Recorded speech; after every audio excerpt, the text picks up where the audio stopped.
Hi, I'm Ben Mankiewicz. Welcome to TCM and more of tonight's salute to the early days of sound in the movies.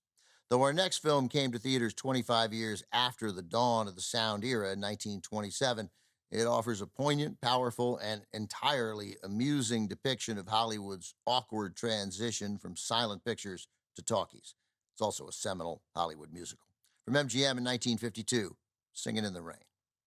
MGM made Singin' in the Rain as a follow up to the Oscar winning 1951 musical An American in Paris, directed by Vincent Minnelli, starring Gene Kelly and Leslie Caron.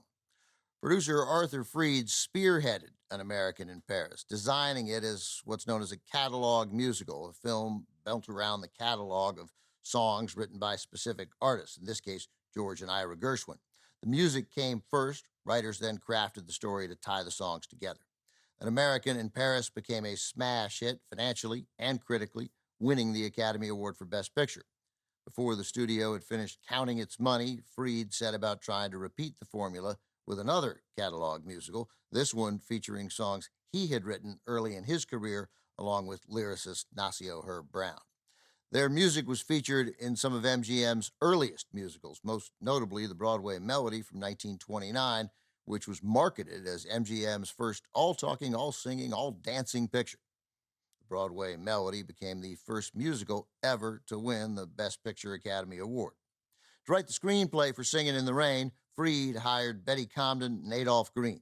They decided to set the story in the era when the songs were written during the late 1920s as Hollywood began its transition to sound.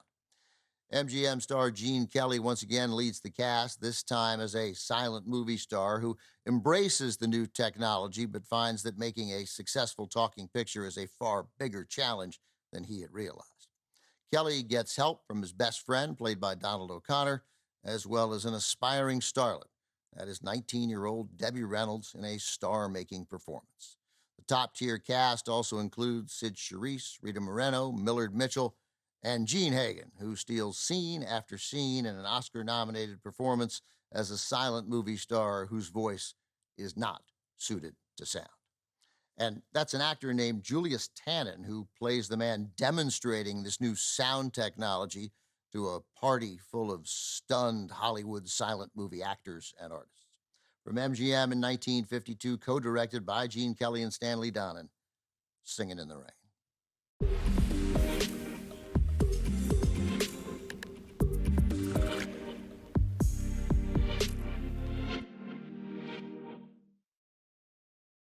Despite its status as one of the greatest Hollywood musicals of all time, Singin' in the Rain received just 2 Oscar nominations for Best Scoring of a Musical and for Gene Hagen as Best Supporting Actress. Originally, screenwriters Betty Comden and Adolph Green wrote Lena Lamont with a different actress in mind, their former stage partner, Judy Holliday. Holliday and Hagen shared a gift for sensational comic timing and for creating voices that just make you laugh. But by 1952, Judy Holliday, a Best Actress Oscar winner for playing Billy Dawn in Born Yesterday, had become too big a star to play a supporting role. So the co-directors, Stanley Donen and Gene Kelly, turned instead to Gene Hagen. Hagen actually learned that voice from Judy Holliday. Hagen served as Holliday's understudy for the role of Billy Dawn in the stage production of Born Yesterday, filling in for Judy Holliday on occasion during the show's long Broadway run.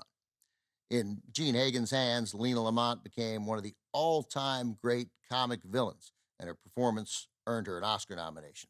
Her co-star, Donald O'Connor, later said that in real life, Hagen was on the quiet side, not like Lena Lamont at all. O'Connor added that it was a stroke of genius that MGM didn't get a ditzy blonde to play the part. They got a great actress to play the ditzy blonde, and that's why that part is so dynamic and wonderful. Coming up, John Gilbert stars in his first release talkie, the movie parodied in the dueling Cavalier sequence in Singin' in the Rain. His Glorious Night from MGM in 1929 is next on TCM. Next on TCM, His Glorious Night, then Blackmail, and later, Becoming Hitchcock, The Legacy of Blackmail. We've got a hitch sitch on TCM tonight.